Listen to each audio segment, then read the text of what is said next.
جن کی آنکھوں میں صداقت کے عالم ہوتے ہیں، طے شدہ بات ہے تعداد میں کم ہوتے ہیں۔ کل معرکہ حق کی اینیورسری تھی، یعنی انڈیا کو دندان شکن جواب دینے کا 1 سال مکمل ہوا، اور اسی موقع سے فائدہ اٹھاتے ہوئے پاکستان پیپلز پارٹی اور نون لیگ میں ہیوی ویٹ لفٹنگ کا زبردست مقابلہ ہوا۔ ہیوی ویٹ لفٹنگ میں پیپلز پارٹی کا کوئی ثانی نہیں ہے، یہ بات سچ ہے۔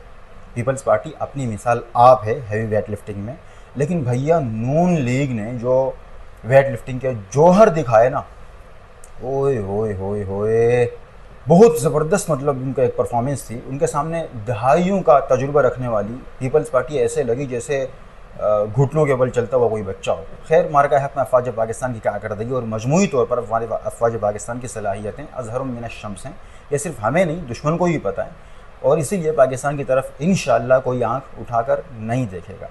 لیکن بات پولیٹیکل پارٹیز کی ہو رہی ہے کہ ان کے اندر اخلاص نہیں ہے، ایک دکھاوا تھا جو ہو گیا۔ لیکن کل میں نے ایک عجیب منظر بھی دیکھا، جب نون لیگ اور پیپلز پارٹی رات کے 8 بجے کے بعد پیٹرول بچانے کی خاطر ساری مارکیٹیں بند کروا کر 11 بجے جشن منا کر ریلیاں نکال کر پیٹرول خرچ کر رہے تھے، ٹھیک اسی وقت جماعت اسلامی پاکستان کے مستقبل کو سنوارنے کا خواب لیے اسکول کے بچوں میں تعلیم کارڈ بانٹ رہی تھی۔ یار 5000 بچوں کو فری کتابیں، فری جوتے اور فری یونیفارم دے رہی تھی۔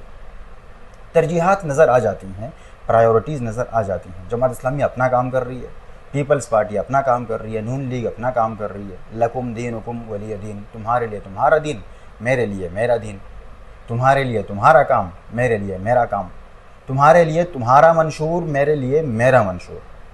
لیکن حافظ نعیم الرحمن صاحب بزبان حال یہ کہہ رہے ہیں کہ آپ سپورٹ کرو نہ کرو، ہم سے جتنا ہو سکے گا ہم اپنے لوگوں کے لیے اور اپنے بچوں کے لیے کریں گے، ہم ان کا مستقبل برباد ہوتے ہوئے نہیں دیکھ سکتے۔ میری ہمتیں ابھی جھکی نہیں، میرے حوصلے ابھی بلند ہیں، مجھے ہار جیت سے غرض نہیں، میری جنگ تھی سو میں لڑ گیا، کوئی ووٹ دے یا نہ دے، چاہے حکومت میں نہ آنے دیا جائے، لیکن یہ اللہ کے بندے ہم وقت عوام الناس کی خدمت میں لگے رہتے ہیں۔ قدر کرو ان کی یار، بہت ہی پہلے سے ہی بہت زیادہ دیر ہو چکی ہے، پہلے ہی آپ کو بانٹ کر کمزور کیا جا چکا ہے، پہلے ہی آپ کو جھوٹ اور فریب کے ذریعے برباد کیا جا چکا ہے۔ پچھلے 70-75 سالوں سے آپ کو سبز باغ دکھائے جاتے ہیں، پہلے ہی بہت دیر ہو چکی ہے۔ پہچانو اپنے آپ کو یار، اپنے آپ کو بھی اور اپنے محسنوں کو بھی، اپنے لیے نہ صحیح اپنی اولاد کی خاطر مخلص لوگوں کے اعلی کار بنو، فریبی اور مکار لوگوں کے اعلی کار نہ بنو یار۔ ان لوگوں کے دست و بازو بنے جنہیں آپ کے بچے کی تعلیم و تربیت کی فکر ہے۔ ان لوگوں پر بھروسہ کرنا چھوڑ دیں جو آپ کے بچوں کے لیے تعلیم کو ناممکن بناتے ہیں، اور جب آپ کا بچہ جاہل بڑا ہوتا ہے، بغیر تعلیم کے بڑا ہوتا ہے، اس کے پاس کوئی ڈگری نہیں ہوتی، اسے کوئی باعزت نوکری نہیں مل پاتی، تو آپ کے کروڑوں جاہل بچوں میں سے 50 بچوں کو رکشہ پکڑا کر آپ کی مسیحائی کرنے کا ڈرامہ رچاتے ہیں۔ ان سے جان چھڑاؤ۔ بات لمبی ہو رہی ہے، بس میں اتنا چاہوں گا کہ اپنے خیرخواہوں کو پہچانیں، اپنے مجرموں کو بھی پہچانیں، اور اپنے بدخواہوں کو بھی پہچانیں۔ اللہ حافظ۔